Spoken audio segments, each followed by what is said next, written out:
Speaking of Oscar De La Hoya has something called Clapback Thursdays.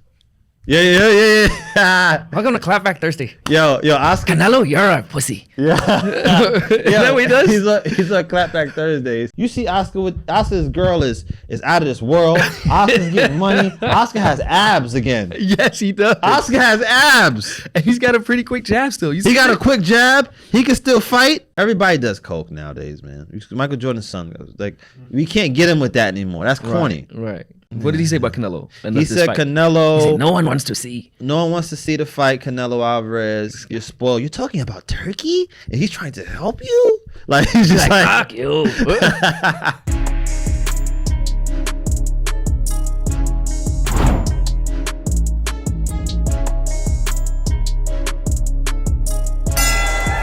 Yo, welcome to the best podcast in the world, man. The biggest podcast in the world. We're here again. There's a lot of things going on in the boxing world that we got to unpack, man. You know, so I'm here today. Got my man Jay in the back. Behind the boards or whatever. So we're going to talk about a lot of things, you know, and in the world of boxing. So it was a big thing going on because it's been Boots versus Bud. Blood versus Boots. You know, a lot of people want to see Terrence Crawford fight Jaron Ennis. Whether how you feel or not, Boots fought against Avnesian, right? Avnesian was relatively unknown by the popular boxing world. I knew about him from when I saw him give Shane Mosley a hard fight. He lost. I think Shane Mosley gave him his first defeat, and then he ended up stopping Josh Kelly. Josh Kelly was a high-touted welterweight that they really, you know, people thought he was, you know, going somewhere. I think Josh Kelly is doing better, has won since then, but he now is at 154 pounds. I looked at Terrence Crawford, I believe, stopped Avnesian in 7 rounds. Boots stopped him in 6, right? One of the biggest takeaways of the fight was Boots was supposed to fight Crowley. Boots, some people got Boots on when it came to the eye exam. He's pound for pound, right? I've heard people say that. Fights ago, right? Incredible talent, switch hitter, both hands. He fights Avnesian, but I knew already that I could not judge this fight evenly with Crawford's performance because that Avnesian that fought Crawford had 8 weeks. This Avnesian had 4 weeks. As you know, in fighting, a lot of the stuff is going to be losing the weight, right? But I knew it was going to be a tough little fight. People in this fight saw Boots get hit more than he ever got hit, but they saw an emphatic stoppage in 6 rounds, right? Right. When Bud fought him, he was connecting with Bud, but Bud knocked him unconscious, right? How many rounds? I believe 7. 7, right? Yeah. I believe 7. Boots hadn't fought in a year. Crawford hadn't fought in a year, right? Some people after that fight were saying that they didn't feel like they felt Boots did better than Crawford. Some people felt like he was not ready for Crawford. Yeah. Right? My take on it is this, right? The moment of Boots versus Bud, I think that Boots is very talented, but I think the moment would be a lot different for Boots. Boots does have youth in Jaron Ennis does have youth in his side. Crawford has experience and knows how to deal with the moment a little better, right? It's different when you're fighting in T-Mobile Arena and everybody's asking you for tickets, right? Yeah. And celebrities coming rather than when you're fighting at smaller arenas. Crawford is used to that. We've seen Crawford in the moment, but sometimes youth does overcome experience. It would not super duper surprise me, right? Yeah. If there is a guy on the planet that can compete with Bud, if it would be Boots. Yeah. I feel like, what's the point? You feel like what's the point of the fight? What's the point of the fight? I think it's hype. What other fights are out there? He really wants the Canelo fight. Canelo don't want to fight him. I think, without disrespecting any fighter, I think Canelo's a little shook. Right. I feel that Bud, he knows, you know, he's trying to wind down on the career. He wants the biggest pay. He wants the biggest fight. Yeah. But then again, he also has this era, but he still wants his respect. And I get it. Right. Still not, it's like, what more can I do? I mean, Right. but you could start by giving us the fight that we want, because the fight that you want, it ain't, it's not fermenting. Turkey Al Sheikh is moving off it. And the people want to see you fight Boots. So why not that? Do you think there's a big bag in there or not? No, Okay. because check it out. Pay-per-view, right? Mm-hmm. This is what they're doing. You get on the top level, they say, check it out. No guarantee on your pay now. Mm-hmm. That's what they try to do when he fought Errol Spence. Mm-hmm. No guarantee on one of the biggest fights that we went for 5 years. No guarantee, but you'll make a percentage of the pay-per-view. But hey, champ, guess what? Yeah. The fight will sell so much, right? You're going to do a million buys, right? Mm-hmm. So snap, if you do a million buys, you'll walk away with 20, 30 million. Yeah. Right? Uh-huh. Or they go, hey, look, this fight is going to do, it'll do close to $1 million, right? We could do 500,000. So let me give you 2.5 million up front and make the rest of your money on the back end on pay-per-views. Right. Right? Jaron Ennis, incredible fighter.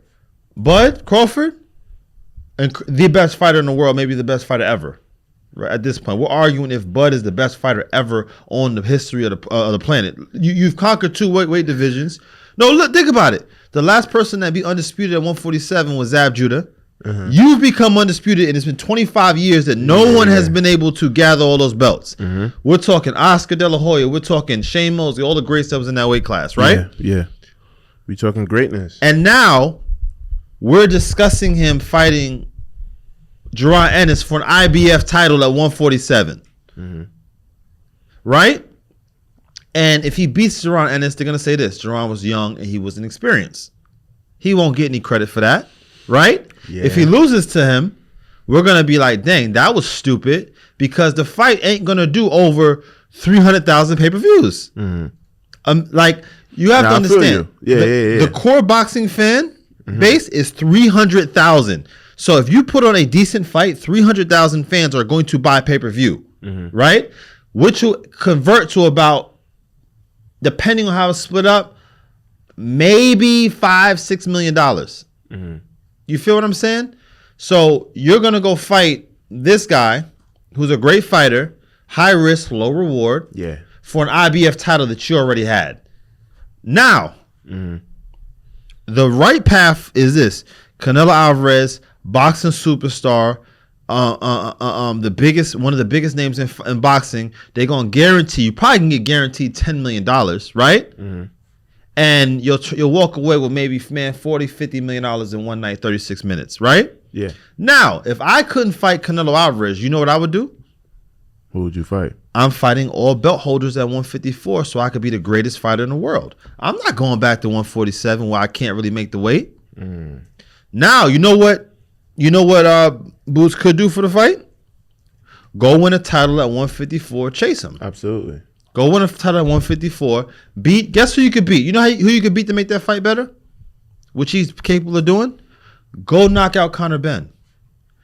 Go knock out Virgil Ortiz. Go dominate that weight class so that you're the biggest name at 147 to where now it's a money fight.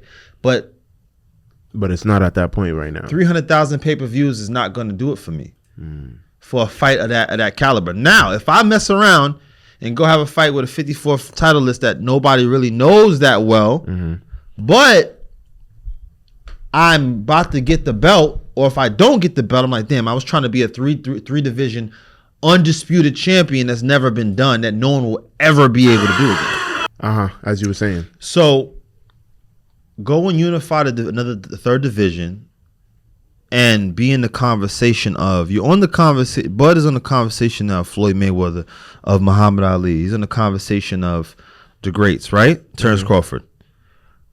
Go and solidify yourself in the third division that has never been. Make history again. You're the first person to ever be a two division undisputed champion, and now you'll be the third man ever to be a 3-division world champion. And if he beats Fundora, and he'll have, and I think some other, I forgot who has the last belt. 2 more fights, you can have all the belts in the third division and go and die as, you're on the Mount Rushmore of boxing. Yeah. And you're probably the best. What's up with Bud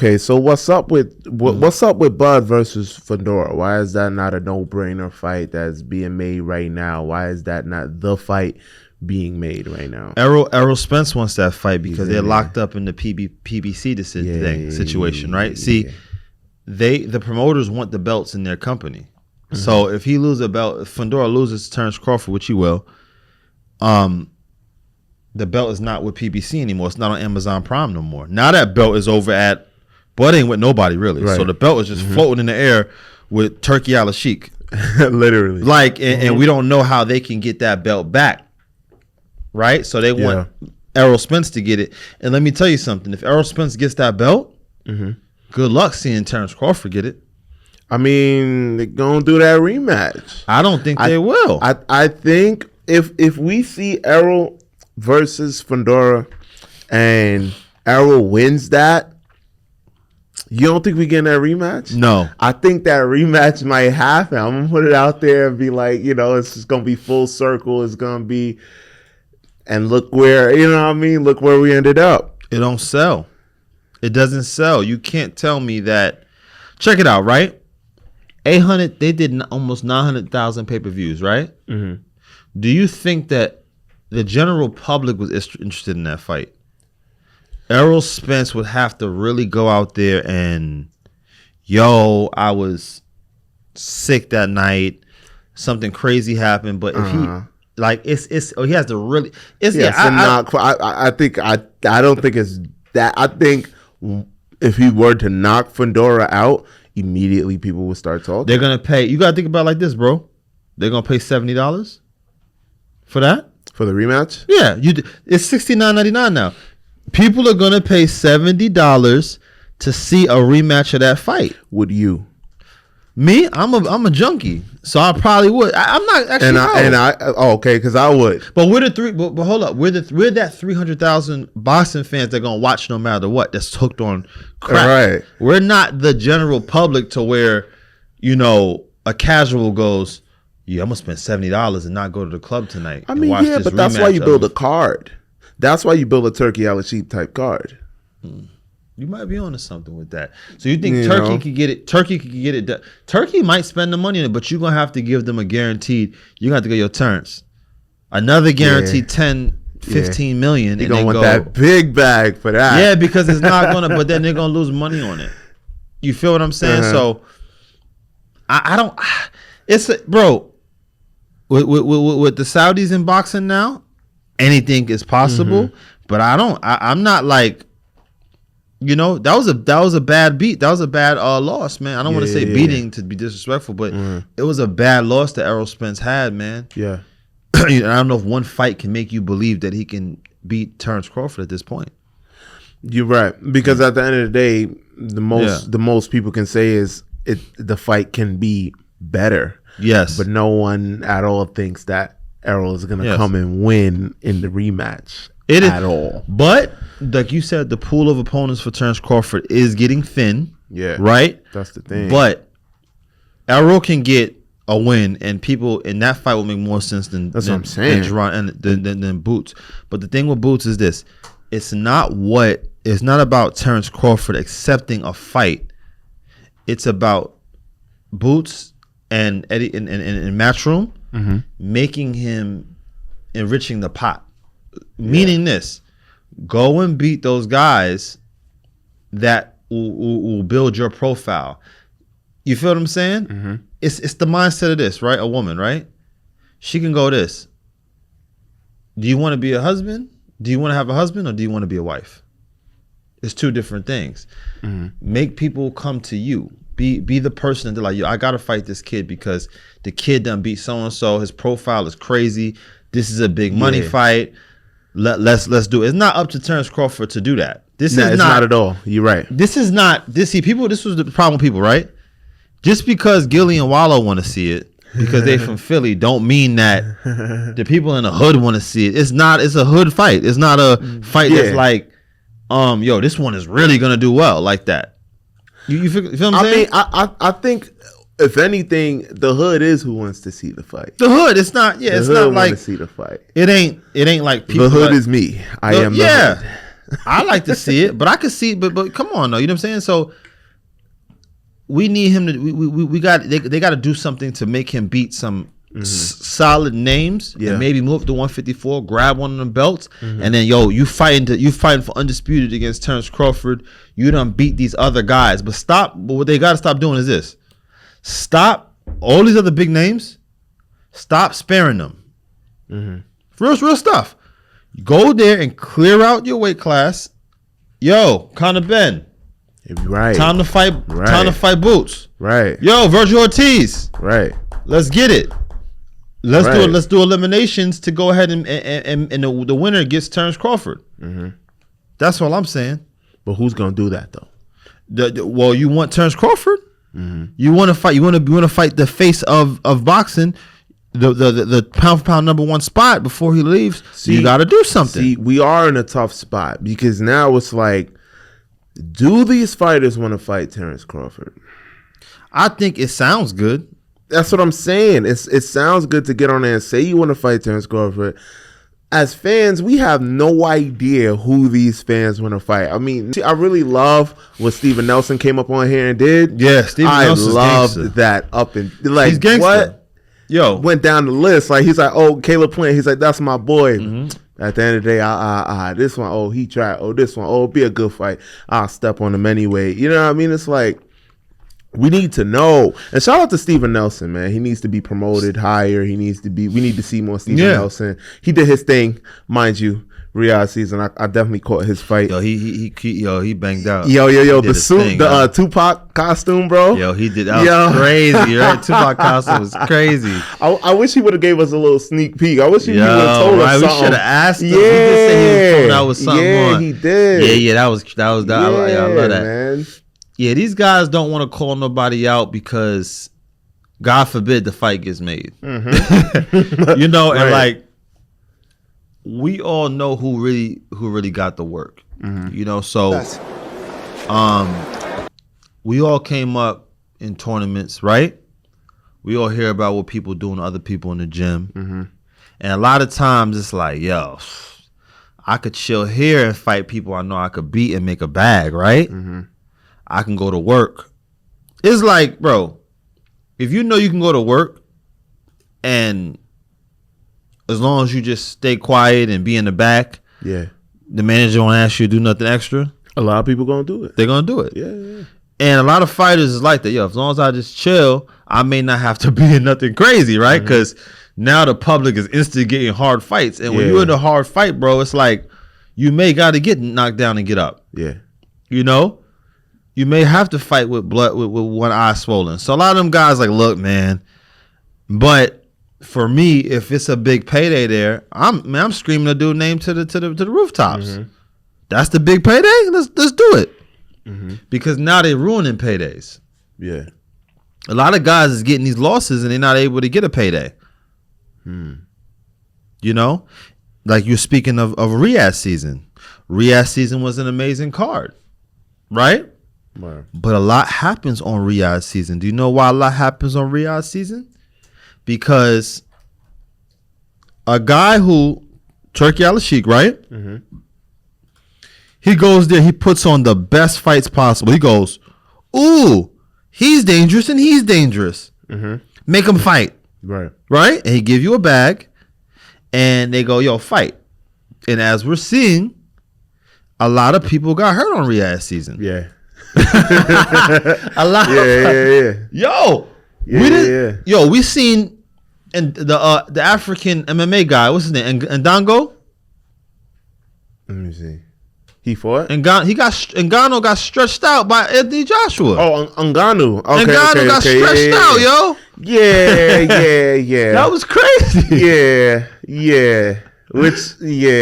Yo, he's dead. Yo, you don't really come back from knockouts like that, bro. Yeah, man. He got stretched out. They about to close box work down too. You heard that, brother? I was just gonna say that. Y'all gotta talk But they about to no. Turkey got a new thing. No way. No, and the the WBA is not a major sanctioning body anymore. By the way, Why? I don't know. They're not on BoxRec. They're just not. I heard that they're not a major. Holy shit! The Deep State got there too. WBA was the belt before the green belt. I'm like, how's the WBA? The WBO is the rinky-dink last place of belt. The WBA is the real. Nah, we rocking with the WBO. But I will say this, bro. I will say this. I believe that a lot of issues started to happen. WBA was like the Tank belt and the Canelo belt. Yeah. WBA was like, and the Floyd. It's dope, but it's like, it's a great belt. I would love to have WBA. But it's stuff happening like, and new. And I'm like, wait, hold up. Ain't so-and-so the champion? Right. Oh, no, he's on, they got the super champ. He got the super belt. And there was a lot of that super belt stuff. Nonsense. And then we're like, okay, cool. cool. Well, Benavidez got the WBA regular now. Right. So now they're going to make the fight for the WBA super, right? Then it's like, nah, we're not doing that. He's going to defend the WBA regular. And I'm like, all right, but we really got to make this fight with the other guy. So I think when a lot of that happened, then they have the WBA Intercontinental. And people are saying that they're a world champion. They're like, guys are like, oh my God, I got the WBA Intercontinental. I'm a world champion. So you have 3 champions under one division. Yeah. Under one belt. Shout out to Mendoza, man. So it's like, now, is it good for kids to get recognition for being a champion? Because they are champions. You're a fighter, right? And a lot of times politics mess it up. But I believe that may be one of the things. And I think that now, I heard that Turkey's having a new BoxRec type of thing, right? We look up boxer stuff. So now you can expect, right? If the WBA isn't a major belt anymore, right? Is now kind of brought down to a IBO level. Really? Right? I can see a new belt being presented. The Sheik belt. I can see the Sheik belt. The Saudi belt is coming through now, right? And then we like, nah, he's the champion because he got the Saudi belt. Right. I can see that happening now, right? And now you make fights happen because now we're thinking like, oh, Turkey's gonna buy all of the companies. But then again, you could buy all the companies, but you could just have the most prominent belt. And then you can kind of mandate fights through that belt. You can have this belt that's the highest belt, and you can go, I'm throwing so much marketing in this belt that if people see you, if you don't have the orange belt, people are like, you ain't no champion. You ain't the guy. You got to have the orange turkey belt. Right. You know? Yeah. And now you give it to the guys you like. You go, Terrence Crawford, fight for that orange belt. And then now we're going to get the governing body to say you have to have the orange belt to be undisputed. Right. So now, guys, that's a great way of taking over boxing. If you can get the people to buy into it. But you got to think about it. When I hear you say these things with the WBA, all I'm hearing is that whoever runs that sanctioning body is identifying an opportunity in the marketplace and going after it. The true customers for them are the fighters that want to say that they've been world champions. So you create a lot of belts because they'll pay to fight for those belts. So that's a healthy, that's a healthy business model.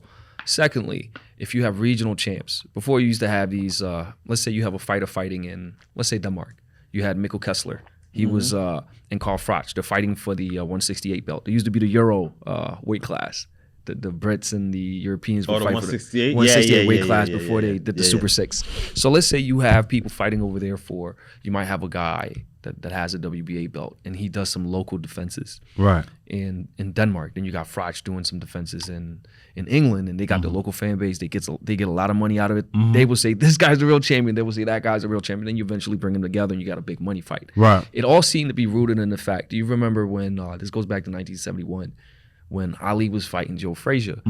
Ali had been in exile. He was the undefeated champion. Joe Frazier had become the new champion. Now you got two people with legitimate claims to the world heavyweight title, and you got unification. Big money. So how do you, but you can't just say recreate civil rights in Vietnam War. So you go, how can we create a situation where a ripe situation for money, where you have two guys that have legitimate claims to being champions, and then so that's why they do all these belts. It's just a money grab. It's just a business. It's a money grab, and I have a feeling that somebody has a brand new scheme to get paid. But I'm saying, but if one belt, it takes away that way to make money, you know. So I don't see how he would, how it helps him not to have multiple belts. I think that they keep the other ones too, right? But I think there's gonna new belt that's gonna be introduced, Right. Because to take place of that one, to bring some type of regularity into some type of order into boxing. Order, with so this, we know this guy's the man. because this is gonna be the organization that makes big fights happen.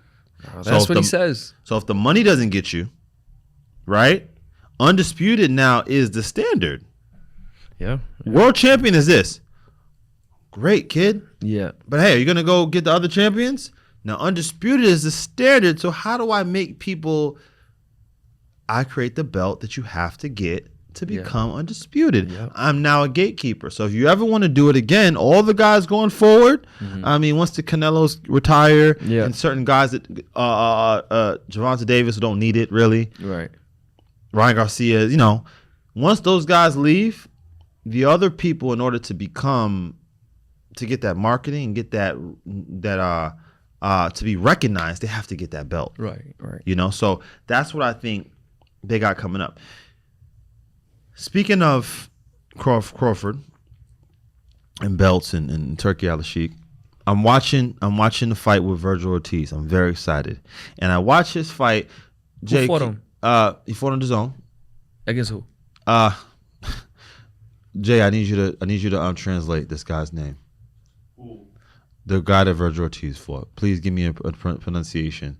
This is like the spelling bee. Can I get the pronunciation on this one? Boacek. Right, he fought Boacek. Now, bro, I'm sitting there. I'm watching Boacek. He fought Mendoza. Y'all saw that fight? Mendoza had knocked out Fundora a while ago. So I'm like, yeah, Mendoza's about to get this knockout of this, Eastern European guy I don't know of. Right? You never count those guys out, though. I heard Boacek had been knocked out by Brandon Adams with a left hook against the ropes. Right? I see Boacek fighting my man Mendoza. Mendoza's a last-minute replacement. And Boacek is on him. Mendoza, is that Boacek to the That's left? Boacek right there. He's real European style. Real European style, jab, everything correct, punches back to the face. Mendoza's hitting him. It does not do any effect. He walks through the punches, and he starts to around round 6. I'm like, yo, stop the fight.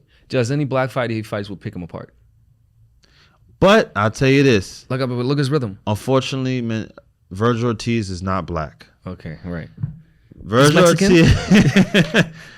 Ortiz gave it a fight with 100% knockout ratio, and he was in what you call life or death with Boacek. Because I said, yo, this is going to be a great fight tonight, but Virgil Ortiz is going to do what he does. He's like a shark. He's going to rip and rip those shots, and he's going to knock Boacek out. That's what I thought. Round 1, right hand to the side of Virgil Ortiz's head. Virgil Ortiz goes down. I saw Virgil Ortiz doing something I never seen him do. He was boxing. He was moving and boxing, and boop. Is that him right there? That's Virgil. Look, Virgil. He's boom, right? I said, it's a long night. I said, yep. I hope you packed a lunch. Boxing is not his thing. I hope you packed a lunch. No, look, Virgil's the truth. Is he? I was bragging about Virgil Ortiz. I said, yo, this is the guy. He's the future. This is the dude that, this and that, right? It means you could counterpunch. He was knocking out everybody. He's in there, but then I heard that they had sparred before, right? And then I heard the little, I do the little scene before they fight, and they do like little interview. He's like, yes, I want to fight with strongest fighters. Virgil Ortiz, strongest fighter. So I want to fight strongest fighter. And he's like, yo, we sparred before, this and that. I'm like, okay. I'm like, hey. I mean, you can kind of tell. But he also is the WBA, one of the champions. Oh, is he? Yeah. Wait. Is he a WBA 154 champion? Yes. Then what was Madrimov? This is what I'm saying. I don't know. I'm confused, bro. I don't know.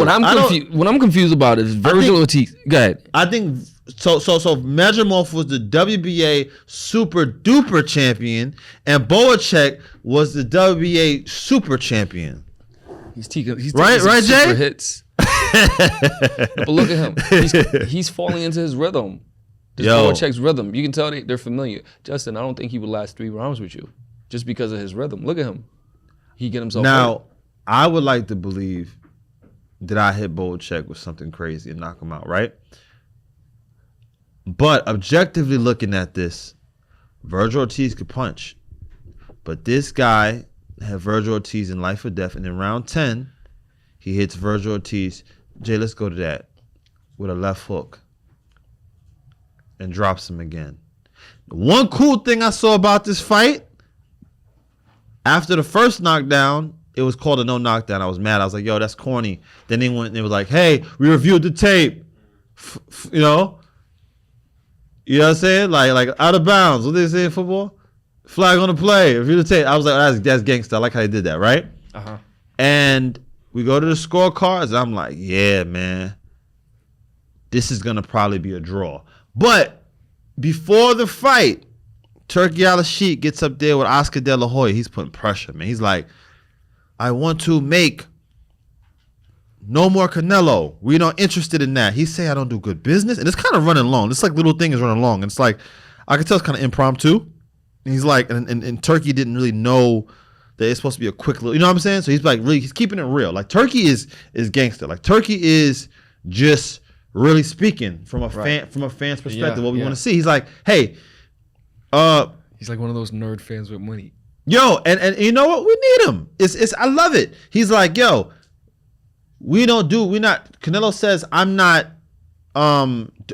respecting him because I want to pay him fair prices, and I don't want him to fight easy opponents. Right. And he's like, Oscar. I was like, hey, but Tim Tszю's here. We want Virgil to fight Tim Tszyu next. He's like, I don't want to do business with Tim Tszyu no more. We moving past that. He's like, Terrence Crawford, Ortiz, right?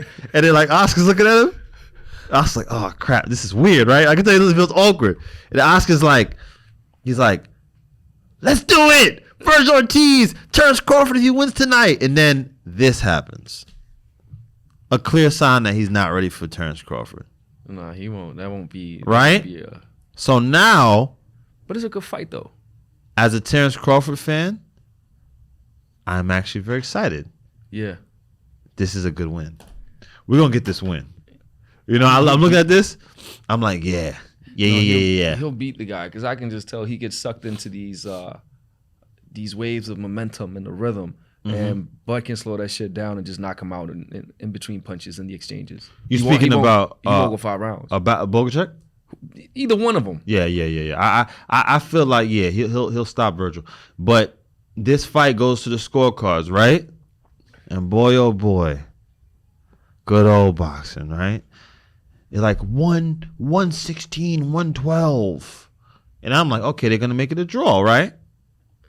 So who end up getting it? Virgil Ortiz. 2 knockdowns. I'm like, even if you thought Virgil Ortiz, bro, won 6 rounds, bro, with 2 knockdowns, he'd still lose. Right. It's no way you can't give Belichick 6 rounds of this fight. Despicable. But boxing is entertainment, you know? That's how it goes.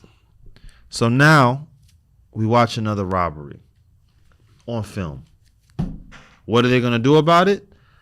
Nothing, because it went according to plan. Right? So now I can imagine that Belichick is on the phone with Madrimov.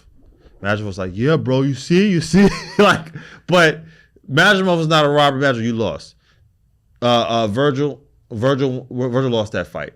You know, Belichick really won that fight. But it was disgusting. It was a disgusting fight. Speaking of Oscar De La Hoya, Oscar De La Hoya has something called Clapback Thursdays. Yeah. Welcome to Clapback Thursday. Yo, Oscar. Canelo, you're a pussy. Yeah. Is that what he does? He's on Clapback Thursdays. And it's like him versus Canelo, right? Yo, Oscar, ever since he got outed, once he had to stop being Mr. Perfect in public, he's been so lit. I love everything he's doing online. And I'm going to tell y'all something, man. Oscar's like, y'all got to stop talking about the fishnet stockings that Oscar was in the coat. It's corny. It's not. It doesn't work against Oscar anymore. He doesn't care. He doesn't care about it. He's that guy. Oscar's not gonna say something about you and you're gonna post him in fishnet stockings. That don't work. We already knew about that. Y'all gotta come up with something new. You see Oscar's girl is out of this world. Oscar's getting money. Oscar has abs again. Yes, he does. Oscar has abs. And he's got a pretty quick jab still. He got a quick jab. He can still fight. You know what I'm saying? Y'all can't get Oscar with that. That doesn't work anymore. We're not going for that. Oscar's the man. Oscar's the man. You seen Oscar's house? Yeah, I see it in those pool videos, little things he does. Oscar was in wearing robes. And stuff. Oscar has come on, man. Y'all can't get him with that no more. Who's he fighting here? About that. Who's he fighting here? It's Ike, the Trinidad. He's got quick feet. Nobody's quick counter having punches. Nobody's having more fun than Oscar, yo. You know? Right. Everybody does coke nowadays, man. Michael Jordan's son goes like, we can't get him with that anymore. That's corny. Right. It's corny. Maybe fentanyl or something, but that's not gonna work. No, he doesn't care. But that's he's just living his life out there, and he's judging. He's talking about this kid Oscar Canelo's fight with Berlanga. Yeah. Yeah, what did he say? Clap back Thursday. He's clapped got back 3 things he talks about, and what did he say about Canelo? He said Canelo. He said, no one wants to see the fight. Canelo Alvarez. You're spoiled. You're talking about Turkey, and he's trying to help you. Like he's just like fuck you. He talked about Shakur. He's like, wow, Shakur. Like, I'm sorry, you're a good fighter, but it's not entertaining. Yeah, you're like, and you know what? You don't sell. Like he. It's really hurtful because he starts to do these things, and you can see Canelo's very mad. But I love Clapback Thursdays. Yeah, Oscar. It's funny. Let's keep. He's that become a really going. good promoter. Before it was Richard Schaefer, but Oscar's become a really good promoter. I like what Oscar's doing, and I think him and Ryan Garcia beefing. I think is by design. I think they're planning this whole thing. I love that. I heard him say, Ryan, call me. Yeah. Like about Ryan kind of, going through the crash out situation. But look at this guy. Holy shit, the guy's funny. I love what Ryan's doing though. I think I'll say this. Racially, I don't like it. Listen, he's just getting headlines. If you fall for anything a public figure does, that's on you. He's just getting headlines. People are coming back from the N-word really quickly too. I tell you, man, people are coming, like it was a hard ER, man. It wasn't just but it is like, I kind of forgot about it the next week. I'm not going to lie. I was like, what? And then they gave me like you heard the excuse behind the N-word too, right? It was very creative. Like Ryan has a black friend. Oh, is that what he said? Yeah, Ryan got a black friend and they rap together, right? And he does rap. He's pretty good. I like Ryan's. Yeah. After he beat Devin, that song was really hitting. I'm not. Yeah. I didn't like it. I was like, it was blessed, highly favored, and I was like, wow, this is like, it kind of, Yeah. So, I'm on the Instagram, and that's like, I hate nigger N-words, right? I'm like, whoa, this is. Did he say this or did he write this? He wrote it. What did he say? Jay, you're black. What did he say? You got the messages. What did he say, Ron? Because we're not gonna forget it, Ron. He said it. I think we should have a conversation here because he's Mexican, right? He is Mexican. What about this guy 6'9"? Yes. And doesn't he say it all the time? He's Mexican too, It wasn't about no? Ryan can use the N-word. It wasn't about that. It was about I hate all niggers. Yes. And it was KKK. Oh wow. Yes. Oh come on. How come he take this seriously? And he can't even be a part of the KKK. But was it? But it was ER, right? So that's why I was alarmed because but did he get headlines? he got headlines. Did he get people talking? He did. Go on Twitter. How many impressions did that tweet get? Take a look at it. It should show when you look at it. But my feelings were hurt, Philip. I'm not gonna lie. Well, feelings is money. Did you know that same word trended after Floyd beat Pacquiao? That word was trending on Twitter. Really? Yes. Yeah, they were mad at Floyd. All the Mexicans got mad. Yeah. They was mad at Floyd. Now, have I ever in my life said, man, I hate N-words, right? But Philip is with the A. Right? It's with an A. It's not an ER. So the ER was alarming to me. And then I saw that he had a black friend. I said, hey, what does his black friend think about it? So as Shakur and Ryan Garcia on Instagram, Shakur like, yo, what's up with all that stuff you was doing? He's like, yo, bro, it was like a long story, bro. Like, bro, and then a black friend comes, good black friend. I'm like, he's there? He's on a yacht with Ryan too, right? Yacht. It was on a yacht. For real shit. It was all right. So it's like, yo, listen, man. I was talking to I'm from, where I'm from. I was talking to Ryan. I'm like, yo, Ryan's talking good about black people. I'm like, yo, Ryan, we killing our own people. And he's like, what? Y'all are killing each other? I hate N-words. So he's like saying he did that because he was talking about the black on black violence. And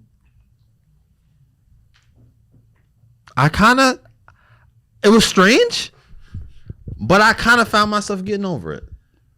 And now I'm angry again. Yeah? I'm angry again, Philip. Are you going to fight him? Huh? Are you going to fight him? I want to. Okay. And, I saw it and I'm like, Ryan, that's not right. But he has a black friend. His black friend sticking by him did kind of. Is that enough? But the black friend said it was his fault. Huh. He said, I was expressing him about the black experience. I said, but I and it's like, I said, Ryan, don't be so, worried about what's going on in there because our community is doing this to ourselves. And I'm like, yo, that's corny. You should have said, I spoke to Ryan, whatever. It's not good. But hey, I feel like as a community, have we got past it? Yes, I still see Ryan not being canceled. Right. And who really cares, honestly? He's just doing it he's doing all these controversial things just to get people talking. And it's working. They're falling for it every time. They're literally falling for it. He did this. He even duped the guy Andrew Tate. He got on Spaces with him thinking he was going to expose some child pedophilia stuff. And he really just said nonsense. He was just saying stuff. He was pretending. He was promoting a fight. And he just uses everything he knows how to get his name out there. It's working. He pretended to be crazy and it's working. He's the man. Hey, listen, it is working. He's going very far, but he seems to always find his way back to the shore somehow. Yeah, because here's the thing: when he behaves like this, it ensures that people want to watch him fight, which means pay-per-view buys. Secondly, it means they'll come back even if he loses. So it's not like he has to win every time to stay on pay-per-view. He can just go in there and fight. He's almost like Chisora. I think he's got 6-7 losses before people get tired of him. My dream fight is I want to see him and Adrien Broner. And At this point, and I realized why he's not that good anymore. But I want to see it. Why? Adrien Broner is the Deadpool of boxing. What does that mean? He breaks the fourth wall of boxing. Did you watch Deadpool versus Wolverine? No. Have you watched any Deadpool movie? No. You'll know what I'm talking about. Oh. Angel, are you familiar with Deadpool? Do you get what I'm saying about Adrien Broner? Oh, that's a cinematography thing. Come on. Have you ever watched the movie? No. Deadpool Wolverine wasn't that good. I'm kind of over it. I'm like, oh, okay, it's like clown stuff, a bunch of, racy jokes, but I can't stop watching this guy, right? Exactly it's not that the action is so great anymore. I saw him impale 2 guys, but Adrien Broner, I just cannot stop watching Adrien Broner. It doesn't matter how good the fight's going to be. It's the things even he after says. the last one? Huh? Even after the last one? I'm not going to stop watching, to be honest with you, because it's always that little bit of magic that you can catch in it, and it's always him breaking the fourth wall of boxing. Adrien Broner feels like a guy that you say, hey, man, I'll let you out of jail if you'll box. It's like a real dude on the block. You're like, hey, man, you want to get... I see you, you in the corner slinging, but if you box, I'm gonna lock you up. And he's like, shit. You gotta go box. And that's why I love him. I think he should fight Paulie or something. Huh? I think he should go I fight would watch Paulie. him fight Paulie again. I love Paulie too. I think they're probably at the same level right now. It could be a good fight. Adrien Broner is the Deadpool of boxing. I have to find out what that means. I don't know what that means. Clip that. But he's gonna get hurt by Garcia. Does Deadpool ever get hurt? I don't know. Yeah. I saw him get his tooth He has a knocked out. generation problem. Do you see? I saw some of his girl. Huh? He goes through so much, but it doesn't stick. It doesn't. He jokes behind it. I saw Adrien Broner. He got. What? He got I've seen him break 7 times. I saw his teeth get punched out his head, right? But Adrien Broner's like, he's posted a picture of him and the dentist like. That was awful. I saw his girl there by him. And I saw his girl in the car when they dancing. She's like, he got his teeth knocked out and humiliated, but we got that bag. And he's like, just dancing in the car. I'm like, yo, you can't. Come on, man. Hey. You know what I'm saying? Yeah. He regenerated. That's it. But guys, listen, that's all the time we have for today. Hope you guys enjoyed the show. We talked about some amazing topics. Philip, thank you for coming through, man. Thank you. I know, I know you live. You live in the city, so it's not too far. It's not too far. From Times Square. Nope. It's cool. That's some cool stuff, man. Times Square is cool, I guess. Times Square is cool. Yeah. Live by it. It's your backyard. But guys, thank you for joining the show today, the biggest podcast in the world. Until next time.